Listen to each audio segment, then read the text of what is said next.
Thanks again, everyone, for coming to our webinar on counselling. Before we begin,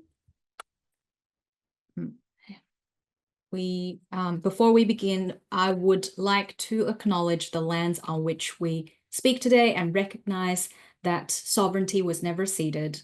I would like to specifically acknowledge that the Wurundjeri and Boonwurrung people, communities of the Kulin Nation, are the ongoing custodians of the lands on which Monash University now stands. We pay our respects through our research, teaching, and learning to the Wurundjeri and Boonwurrung elders and their past, present, and future communities. So welcome again, everyone, to Degrees and Careers in Counselling. This webinar will be definitely be fully recorded, and those who aren't able to join us will receive a recording afterwards. Of course, those of you who are here tonight will also receive a recording afterwards if you want to refresh your memory on any of the things we talked about tonight.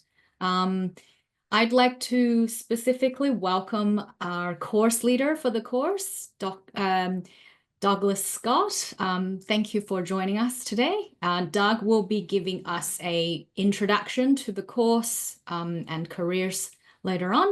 And we also have with us Sam, who's a senior professional experience coordinator.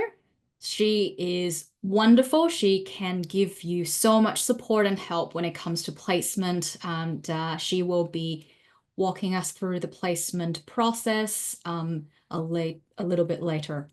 And we also are very, very honored to have one of our alumni, Alyssa, with us this evening.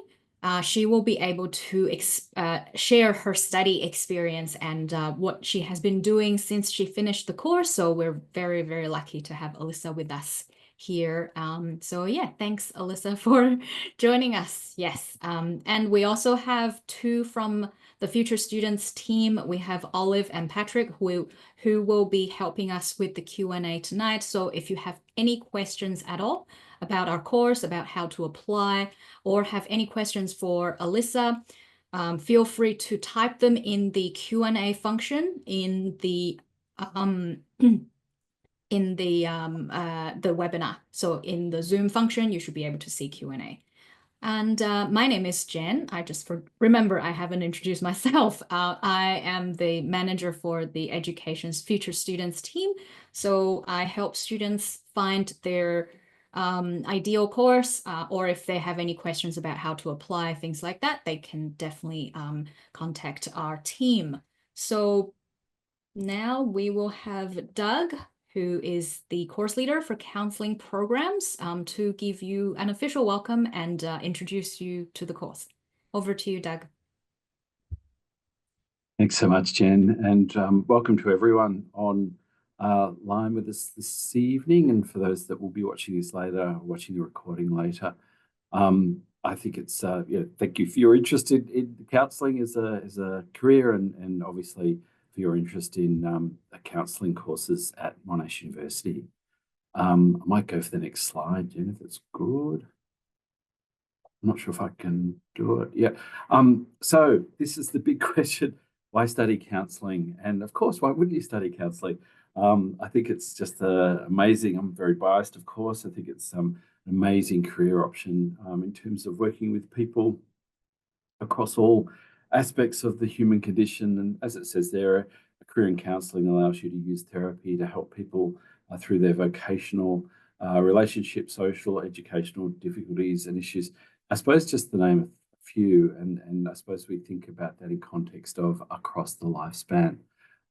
Counselling as a profession, obviously our role, one of the key roles, is to support people to reduce suffering, anxiety, depression, symptoms that they might be presenting with, or other life issues. I think the other one that really stands out for me is the last one, actually. Like, they're all relevant, but that idea of improving well-being. And I suppose my comment that I've written here is to add to the betterment of the human condition. Okay, next slide. Thank you. And I suppose following on from that, why study counselling? we can see that since the course has been running for the last 25 years or more, actually, there's been an absolute increase in the need for the profession and an increase in jobs, positions.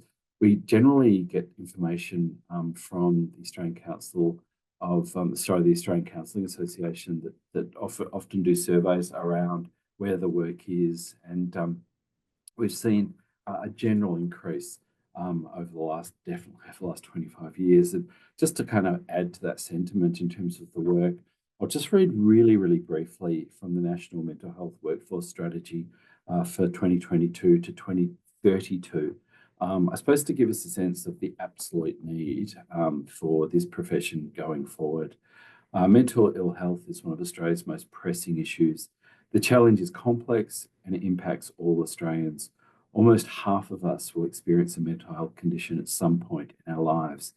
As the demand for mental health support increases, there's an urgent need to grow and create a well-rounded and responsive mental health system across Australia.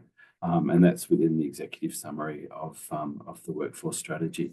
So again, I just think that's sort of an interesting sentiment and commentary in relation to the workforce overall. And another reason, I suppose, other than just the fact that providing being in the counselling profession is so personally rewarding and fulfilling, there's an absolute need in our community. I suppose the philosophy at Monash in the counselling programs, counselling is a confidential collaboration between qualified counsellors and clients, using evidence-informed practice to address identified concerns in health, enhance self-understanding and promote mental health and well-being. So our graduates are expected to be competent and ethical professionals committed to the theory and practice of counselling, as I kept mentioning, across the lifespan. Thanks, Jan.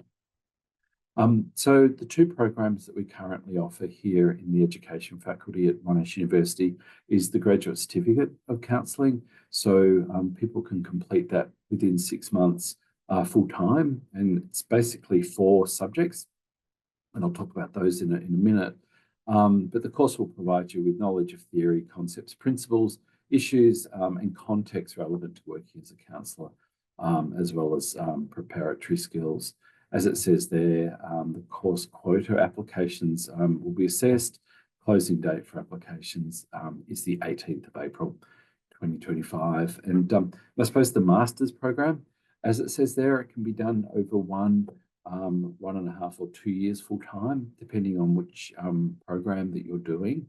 And I'll talk about that in a moment. But as it says there, provides advanced counselling knowledge and skills to professionals working in a range of industries. As it says, there are 200 professional experience hours that you'll complete, and my colleague Sam Bennett will talk about that experience shortly, or the work experience. And of course, the program is accredited by the Australian Counselling Association and the Psychotherapy and Counselling Federation of Australia, PACFA. And again, those closing dates are around, well, as it says there, the 18th of April. And to be mindful that there's an online offering as well, and it's obviously available to domestic students who reside in Australia for that online offering. Just to preface too that if students choose to do the course online, there is one residential program or that people attend for one of the subjects, which is EDF 5065, the Contemporary Psychotherapy Unit. And that's generally before Easter every year. It's like a 3-day workshop that people attend face to face. Thanks, Jan. Now, this is kind of brief in terms of career outcomes. I think career outcomes are far more extensive than this, but this is just a bit of a hint, I suppose, of where our students land post graduating from the program. So the Grad Cert will equip graduates with solid knowledge of essential counselling principles. Students who move to the master's level will gain specialised knowledge and skills for counselling practice with a broad range of populations, mental health issues across the lifespan in various settings. Obviously, graduates of the master's program, work in a variety of fields or find themselves working in a variety of fields, including careers counselling, education, children and family services, health policy, family counselling, health services, management, and rehabilitation counselling. And of course, Alyssa will talk more about it from an alumni perspective, but that's just to name a few of the, I suppose, the careers or the trajectory in which our graduates go in. So the thing I just want to talk about briefly here before I hand over to Sam to talk about placements is that you notice that there's a variety of, so there's the 96-point structure, the 72, or the 48-point structure. What I just wanted to mention more broadly is that the nature of these subjects are based on the needs of the community, and we're continually reviewing what subjects should be in the course. And I suppose some of the more recent subjects that you can see there, the Part C, in terms of telehealth and technology, for example, diversity in counselling, learning and career counselling. But one of the others too that I think is really poignant, and our students really enjoy doing this unit because it's so relevant to working in the field, is grief and trauma counselling, which is a new addition to the program. As I say, all the units I think are incredibly pertinent and relevant, but there's just a few that are reasonably new and where that those subjects are based on the needs of the community and what the counselling profession is telling us. Thank you. I'll now hand over to my esteemed colleague, Sam Bennett, to talk about the placements, and of course, happy to answer any questions at the end more broadly about the profession and about the courses. Thanks, Sam. Thank you, Doug. Thanks so much. Hello, everybody. Thanks for joining us this evening, and look forward to welcoming many of you as a student in the future, hopefully. So I'm here today to just tell you a little bit about how placement works. It's one of our very common questions. It's really important to know what to expect when it comes to placement, because obviously you're doing a course that requires a commitment to placement.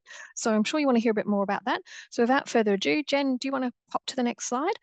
So we do have a whole team that support you. I'm one of the members of that team, the counselling placement team.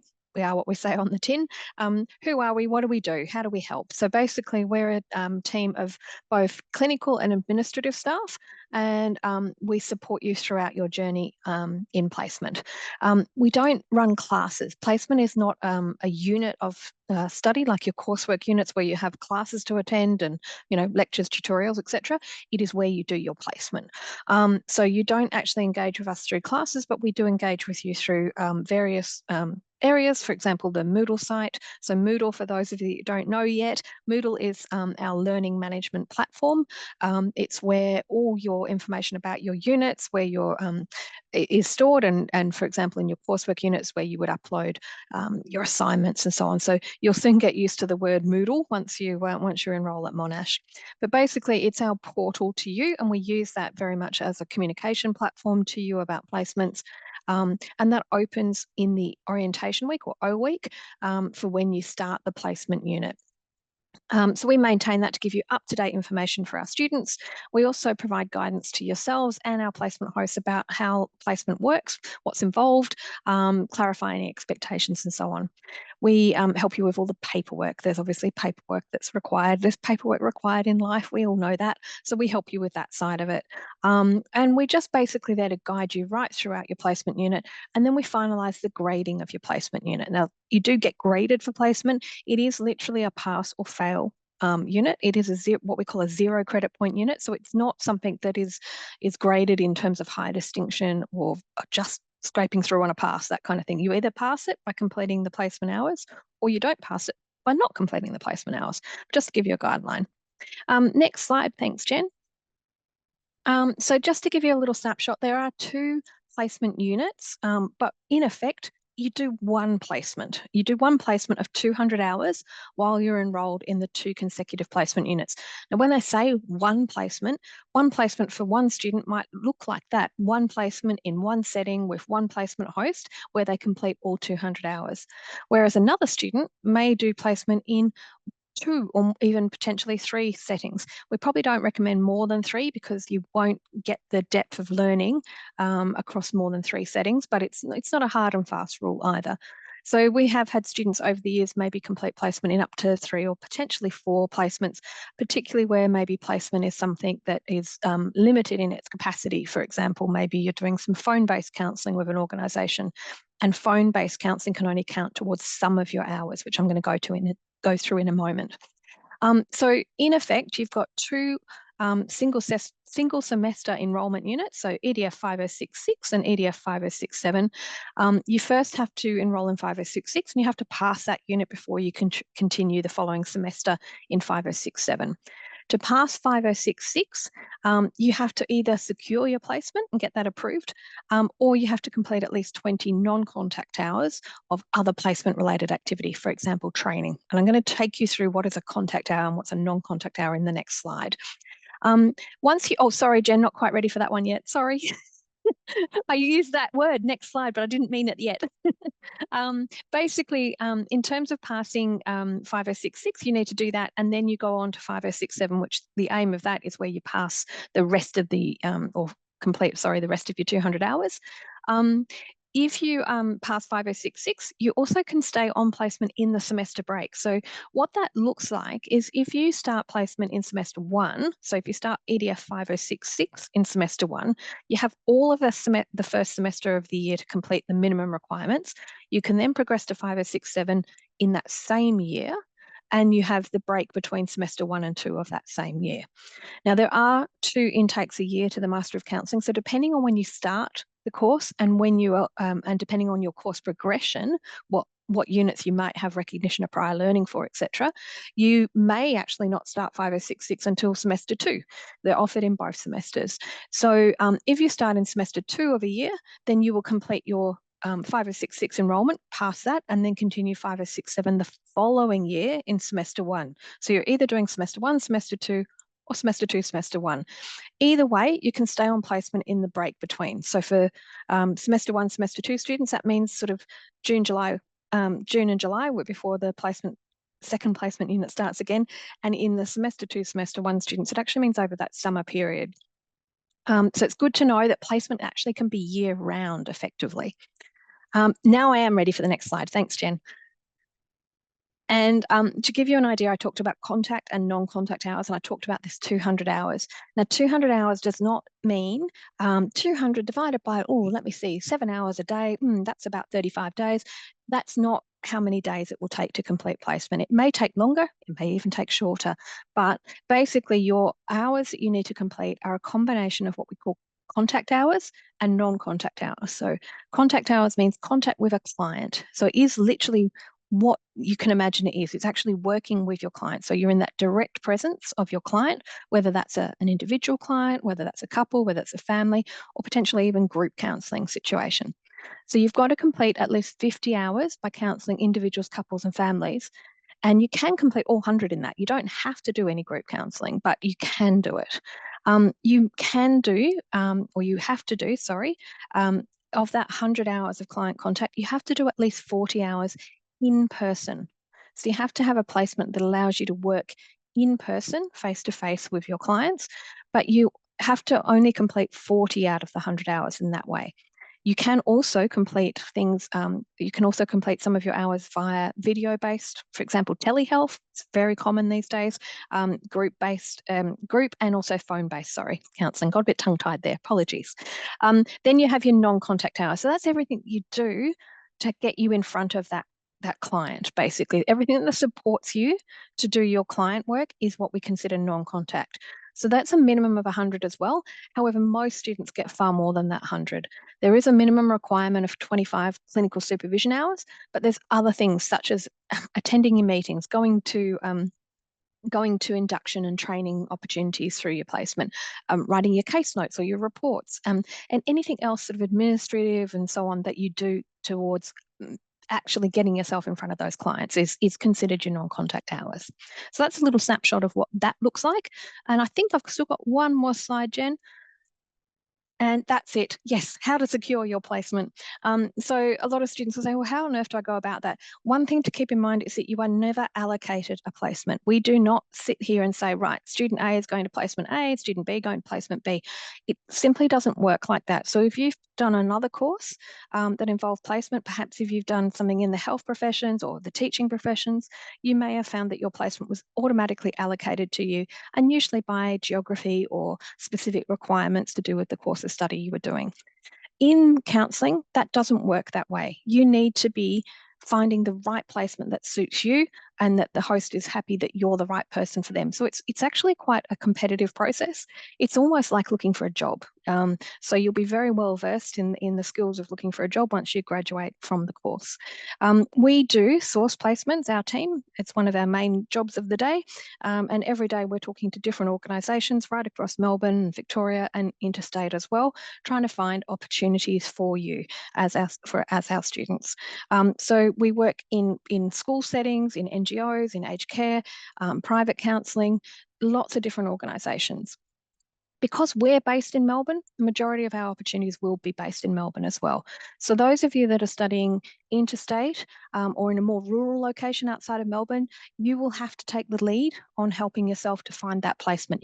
In other words, you need to self-source a placement. Our team is there to support you, but you do need to take a very proactive lead in finding your own placement. Those of you in Melbourne, you can also do that. You don't have to wait and apply for only the placements that we advertise. You can self-source your own placement, and we encourage that. And some of you may already be working as counsellors and may be thinking, why do I have to do placement? I'm already a counsellor. There is no recognition of prior learning or advanced standing or credit given for placement. Every single student doing the Master of Counselling has to do a placement.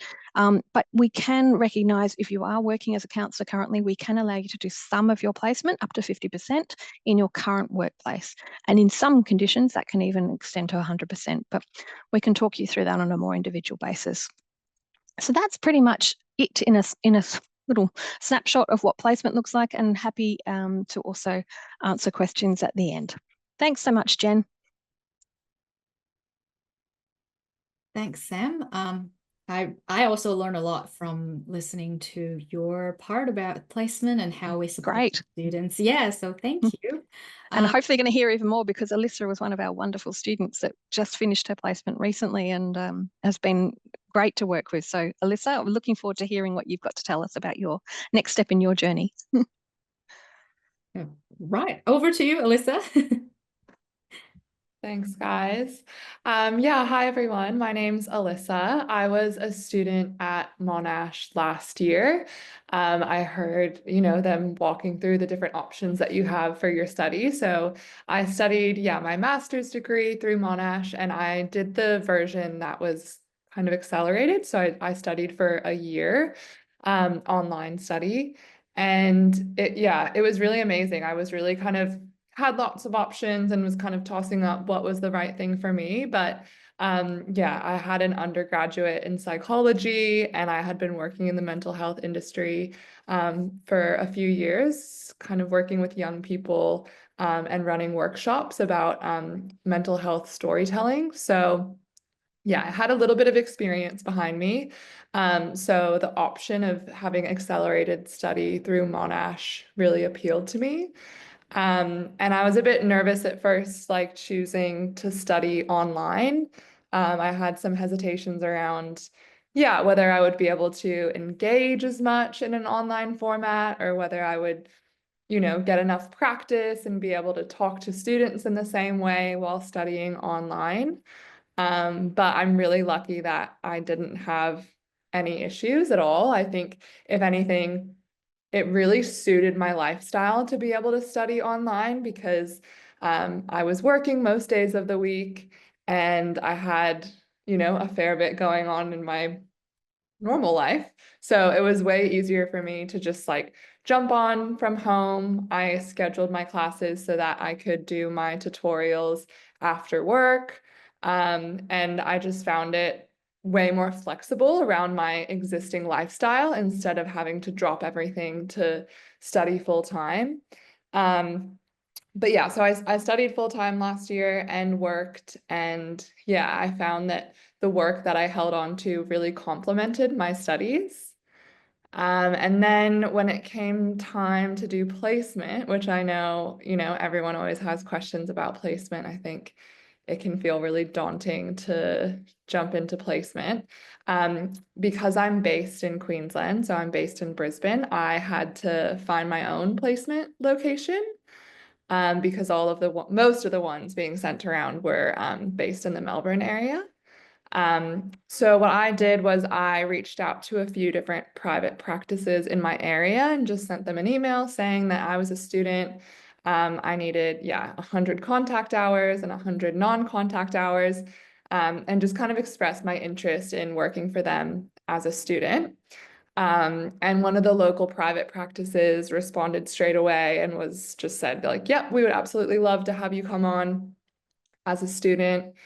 When can you start, basically? And because I was only studying for a year, I kind of pushed starting my contact hours towards the second half of the year, just so that I kind of had some learnings and some teachings under my belt before I jumped straight into that like one-on-one contact in sessions and things like that.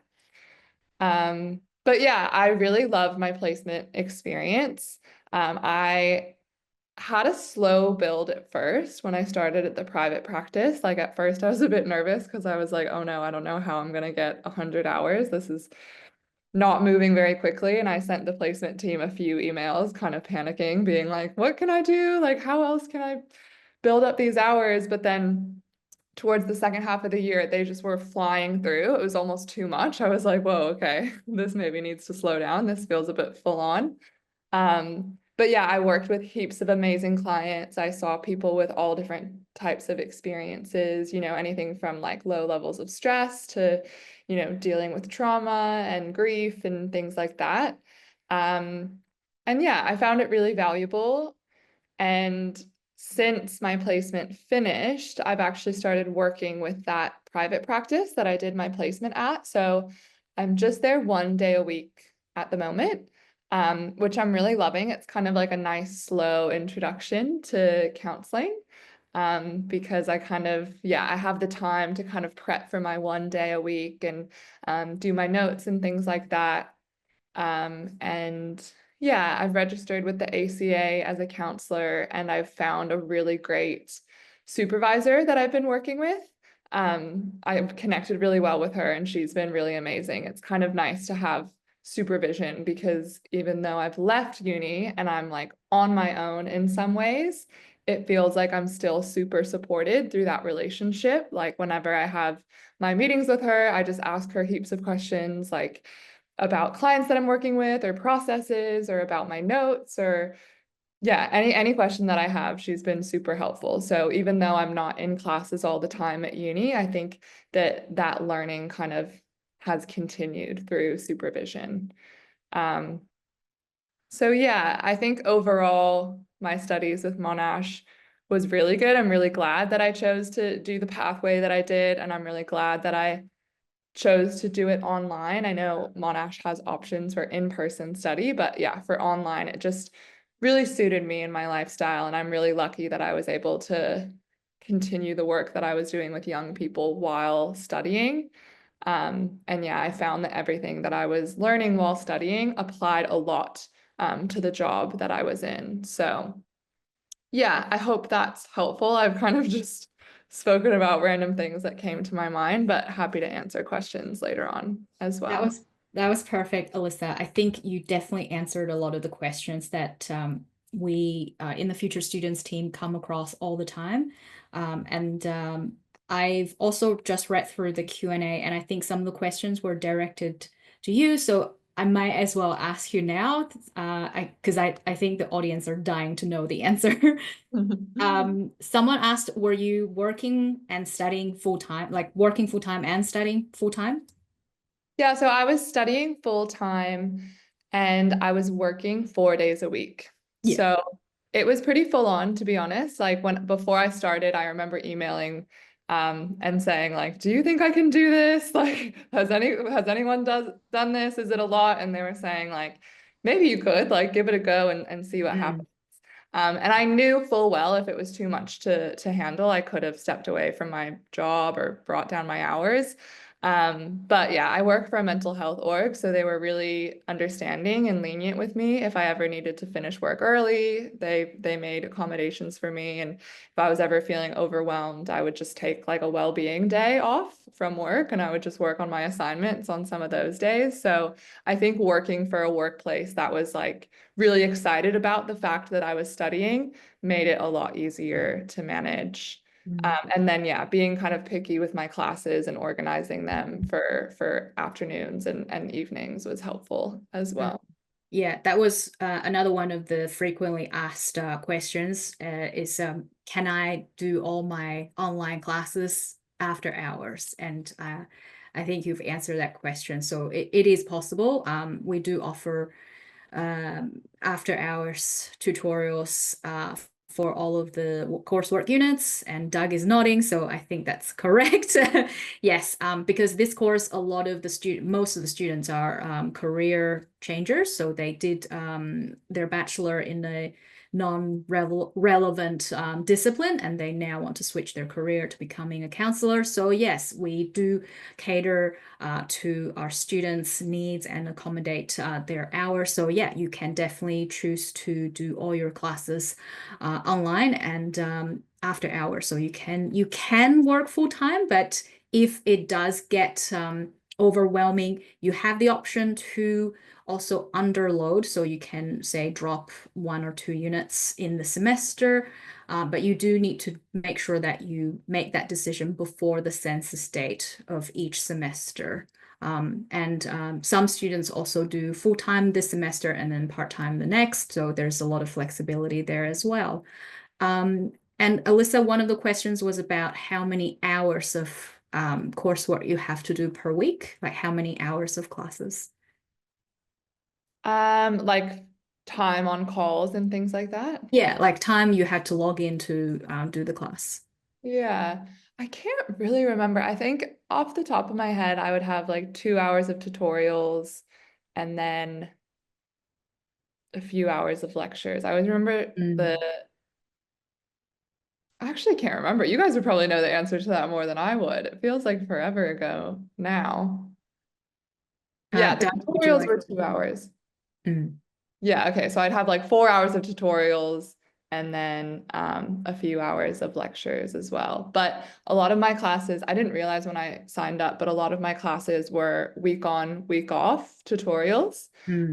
So yeah, it would kind of alternate weeks. And I always had tutorials each week, but I think especially first semester when they were alternating quite regularly, I found that a lot easier to kind of catch up in between weeks. Yeah, yeah. Doug, is there anything else you'd like to add on the workload topic?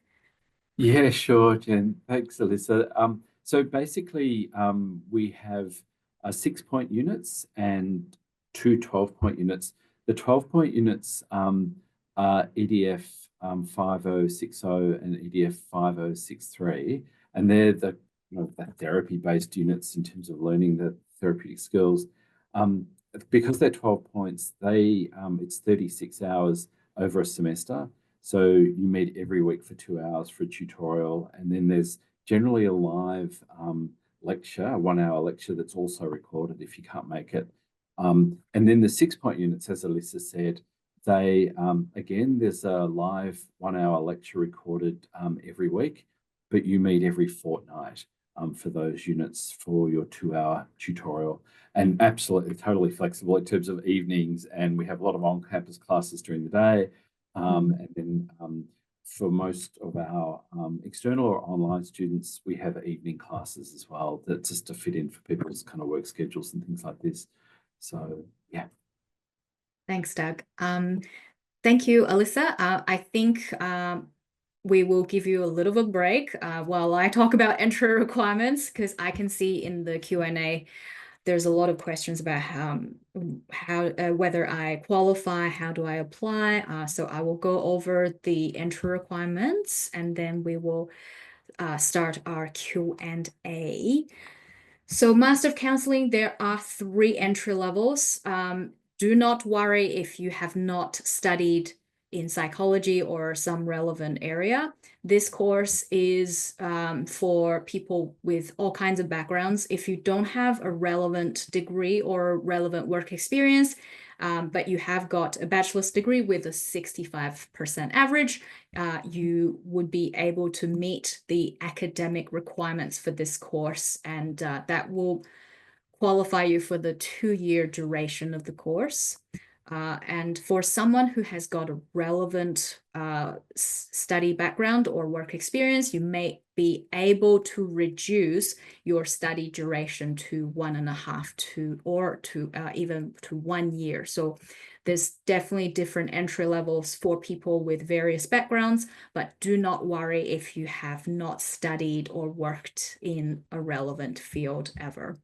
The course does have English language requirements, as with all Monash courses.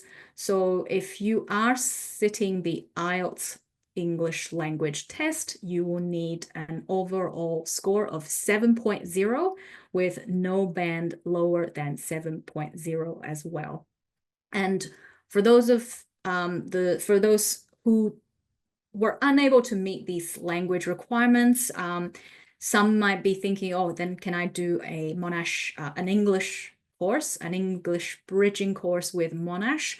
Unfortunately, this course does not accept English bridging courses. So either you have to meet the English language requirement via the English language test, or if you have got a bachelor's degree in an English-speaking country, such as Australia. If you are a domestic student, chances are you have got your bachelor's degree in Australia, then you should meet the English language requirements already. The IELTS English language test requirement is more for students who did not study their bachelor's degree in an English-speaking country. So in terms of relevant disciplines, we automatically would include social work, psychology, and counseling. If you have got a degree in another area that is not listed on this slide, we do consider all backgrounds on a case-by-case basis. So even if your study is not, say, Bachelor of Psychology, you might still be able to get your study duration reduced. So yeah, when you apply for the course, please make sure you submit your full transcript so we can see what units you have done to find if you have got enough relevant prior studies to qualify for the 1.5 years or even the 1-year duration of the course. And for the graduate certificate of counseling, the academic requirement is slightly lower. You only need a 60% average in your bachelor's degree. If you've got a master's, you can use that as well, but the minimum requirement is a bachelor's degree with 60% average. The 60% is not something we can be flexible on, and that's the same for the Master of Counselling. You need 65% average. Now, different qualifications in different countries may have a different grading system, so it may not automatically be 60% in your transcript, but when you submit your application, our admissions team will do that conversion, and then they will let you know whether you meet the academic requirements or not. The English language requirements for the Graduate Certificate of Counselling are the same as the Master of Counselling, and also we do not accept the English bridging course for the graduate certificate. The closing date for the next intake would be the 18th of April. So semester 1 has started I think 3 weeks ago now. The next intake will be semester 2, which is the July intake. Courses usually start in the last week of July. Applications will close on the 18th of April, and we generally do not accept any late applications unless you can show us evidence, such as a screenshot of your computer failing you or some technological problems that were outside of your control. Then maybe we will consider a late application, but usually we do not. And also importantly, we assess all applications after the closing date. So we don't give offers on a rolling basis, and that is because there are a limited number of spots available in the course for each intake. So we do need to receive all applications and then start assessing and ranking all the applications. So if you are qualified and if you are successful in your application, when we issue you the offer letter will tell you which entry level you are admitted to. So that means it will tell you whether you will be doing the 1-year course or the 1.5 or the 2-year version of the course. So your offer letter will definitely say that in very clear language, so you'll be able to make a decision. And if you do have questions about your entry level, if you want to dispute that, then you can write back to the admissions team and say, I'd like my application reconsidered. But most of the time, students who have got the 1-year duration level of the course, sometimes they want to say, oh, I actually want to do the 2-year version of the course. That's also okay. So when we give you credit, you don't have to accept that. So even if you are eligible for the 1 year, if you rather study the 2-year version of the course, you can do so. And so that is how to apply and entry requirements. I will stop share my screen now and go to questions and answers. I can see there's a lot of questions in the Q&A, and I was trying to do some typing at the start, but I think that proved to be too difficult. So I will just focus on reading the questions out loud here, and we'll throw some of the questions at our panel members. Right, so the first question I highlighted was about, is the Bachelor of Counselling sufficient to be a counselor? So this is a good question. We at Monash do not offer the Bachelor of Counselling. So we have masters and the graduate certificate, just not the bachelor. Yes, Doug, is there something you'd like to add about?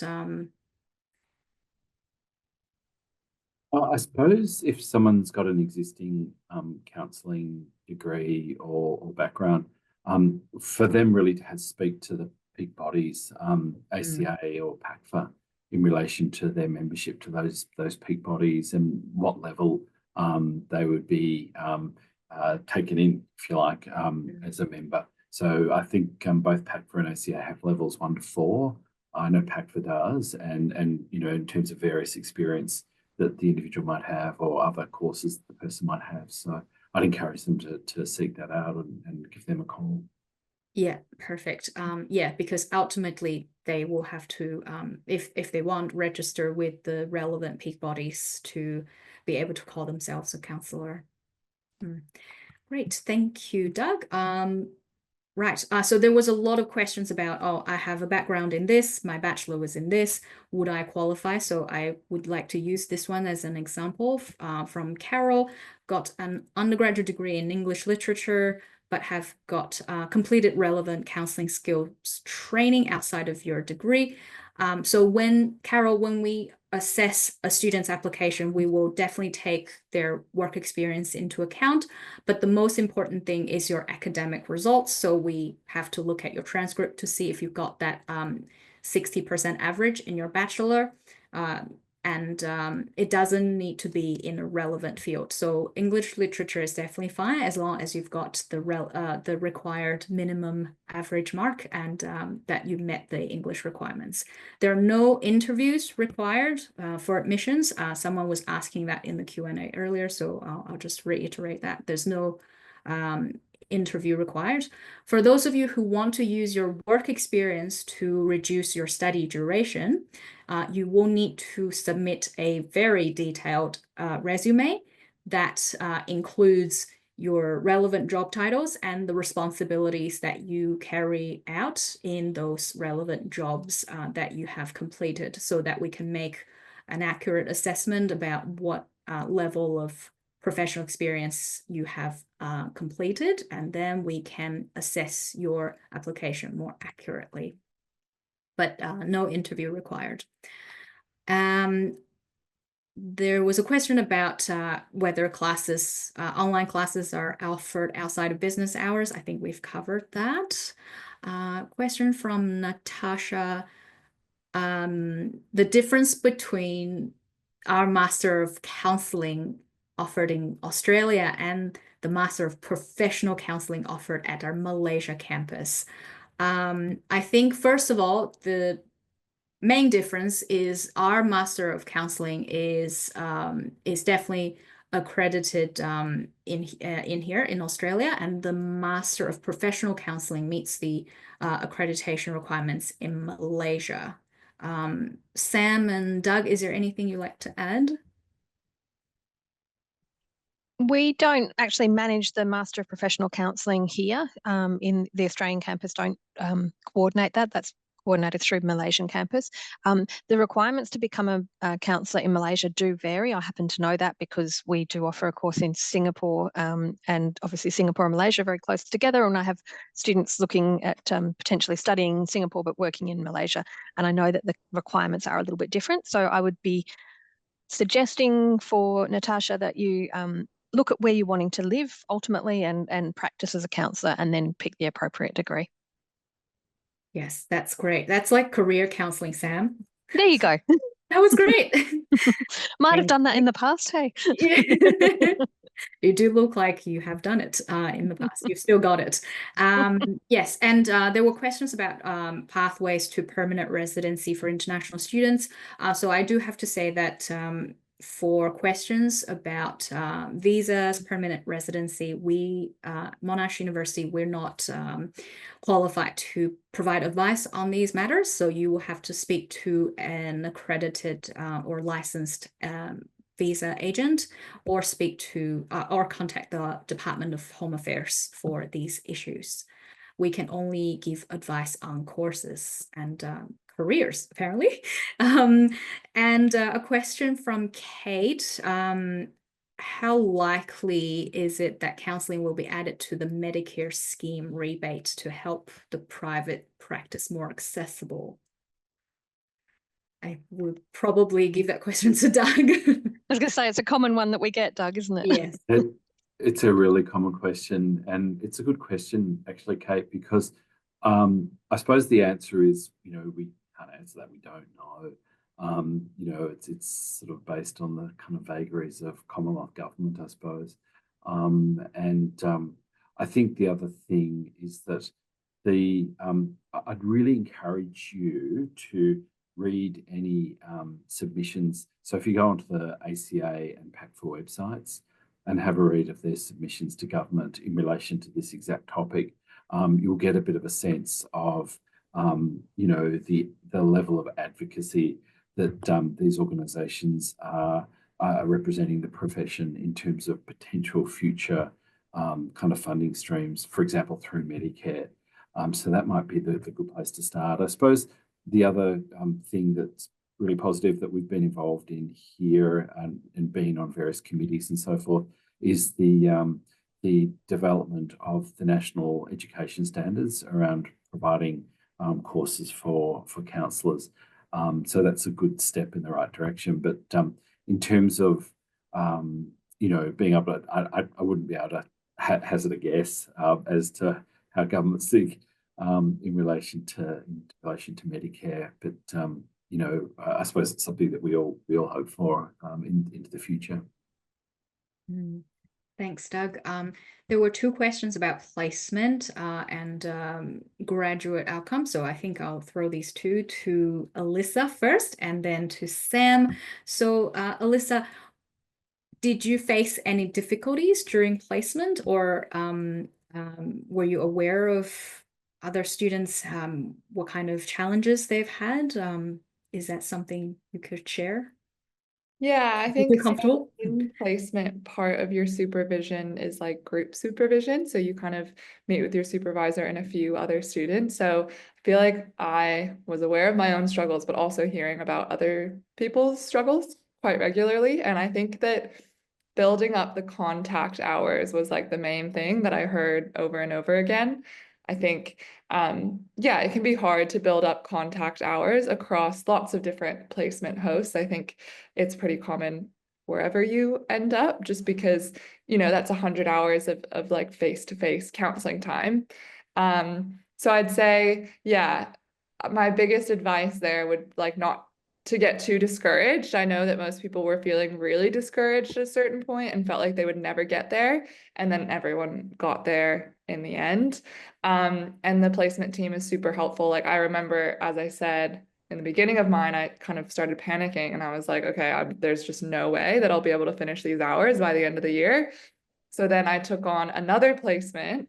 And then I got to a point where I was like, wait, this is too overwhelming. I have way too many hours now. So then I had to leave one of those other placements that I added to my plate. So yeah, I would say my biggest advice is not to get too discouraged if it's taking a while to build up your contact hours.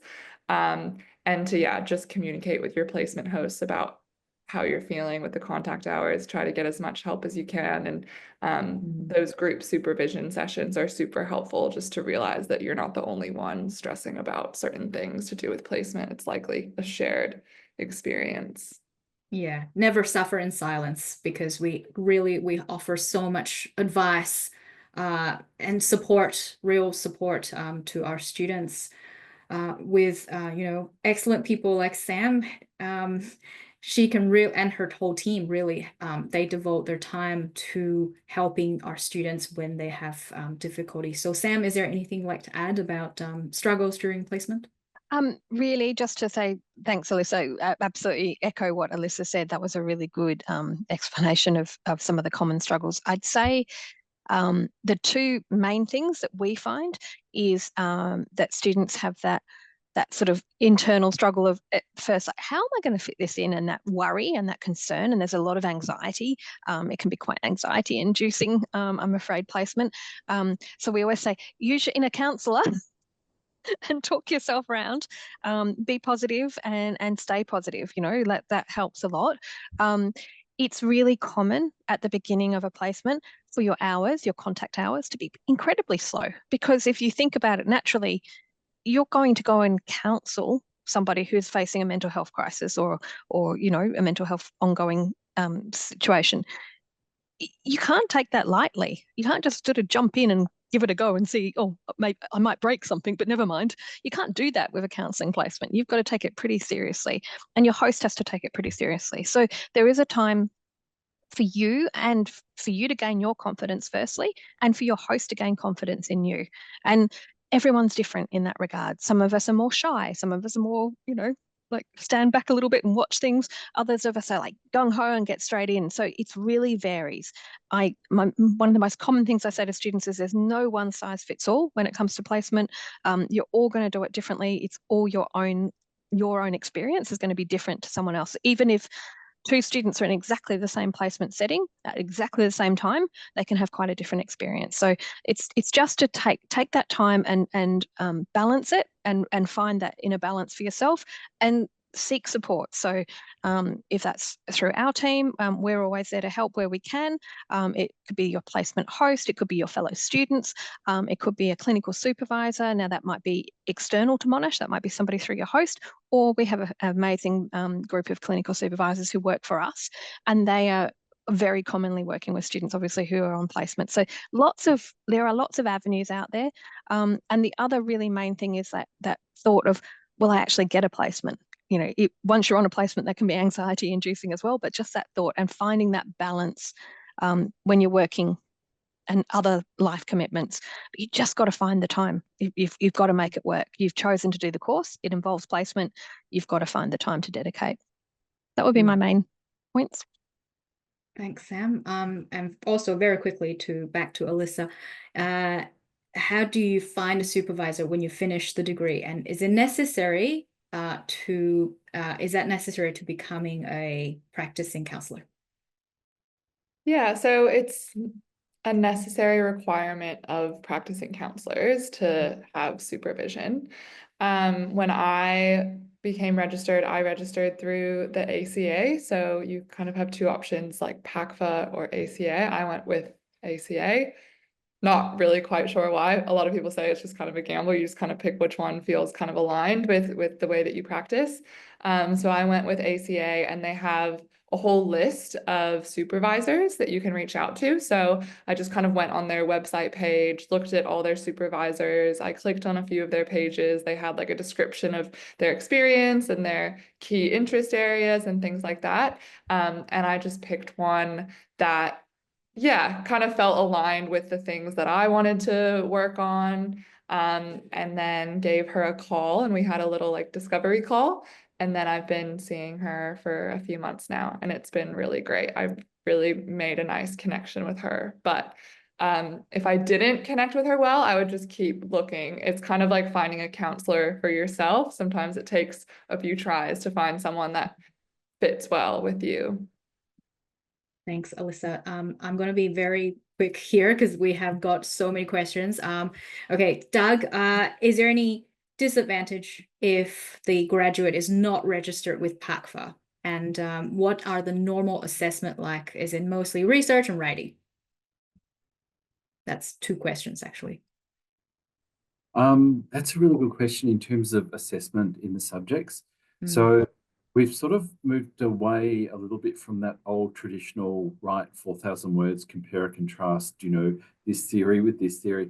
And a lot of the subjects are very kind of self-reflective. So a lot of the assessment pieces. So for example, if I think of some of the units that I'm involved in, there might be a 2,000 word piece that you write, but the first 1,000 words is actually equivalent to 1,000 words, is you filming yourself counselling someone, and then you write a reflective piece about that and theory that was used in and around that counselling session. So it's kind of action-based. It's not just that old-fashioned kind of write 4,000 words. So that's generally, there's I think a lot of the assignments are, in my opinion, quite creative. Which is positive. I think students, we get great feedback from the students about those assessment pieces. Sorry, Jim, what was the first question? No, do you have to be a member of PACFA or ACA? Is there any disadvantage if you're not registered with PACFA? No, not really. There's no disadvantage, and I suppose to remember that they're professional peak bodies. So they're you can become sort of a member of them, and I suppose I always encourage students during your course, you can become a free member with both of them. So you can kind of try before you buy as a student to see what they offer and what information they have on their websites and what services that they're actually offering. Sometimes too, organisations or peak bodies might offer, by being a member of those peak bodies, they might offer sort of better deals in terms of professional indemnity insurance and things like this. But that would be something to explore. But by no means do you have to be a member of those. But I know a lot of our students see it as quite it's being part of a supportive community, I suppose, and having access to things like professional development that they might be running, or as Alyssa said, they may provide a list of supervisors that you can access. Yeah, that's, I suppose, something for people to think about. Thanks, Doug. There are still quite a lot of questions about eligibility, so we're not going to be able to answer all of them here because everyone's different. Please apply to the course, and the admissions team will assess your background, whether it's your study background or work background. So yeah, we won't be able to give you a definitive answer here anyway without having seen your CV or your transcript. So please do apply for the course in order to find out. There was one question about the cohort size. So each year we take in about 300 students for the course. So each intake is about 150 students. And about, I would say, half of them would do the course online. like Alyssa. And yeah, if you do the course online and a domestic student, really you can be living anywhere in Australia. If you are an international student, however, and you are studying on a student visa, that does mean that you do need to study the course in person. You won't be able to study the course online because of the requirements of your visa. So yes, just wanted to clarify that. And then there was some very keen students already asking, is there anything I can prepare now before starting the course? I would say maybe don't rush. Once you get into the course and enroll, you will be able to access all the learning materials online. So yeah, don't worry too much about that. I will just finish off by thanking everyone in tonight's session. Thank you for giving up part of your evening to be with us. And thank you for all the panel members for answering the questions and sharing your experiences, your insights, really, really helpful. And thank you to my team, Patrick and Olive, who were, I know, frantically typing in the background. Thank you so much. And if we were not able to answer your questions tonight, you will be, first of all, receive a recording of tonight's session with the relevant useful web links that will help you prepare for your application. And we will also, our team offer a phone call course advice service, which is entirely free. So you can actually go onto our website and make an appointment to speak with one of our team to have your questions answered, or you can actually send us an email. So yes, very happy to spend part of this evening with you all, and hopefully we will see you in the July semester or maybe next year. Thank you everyone and have a good evening.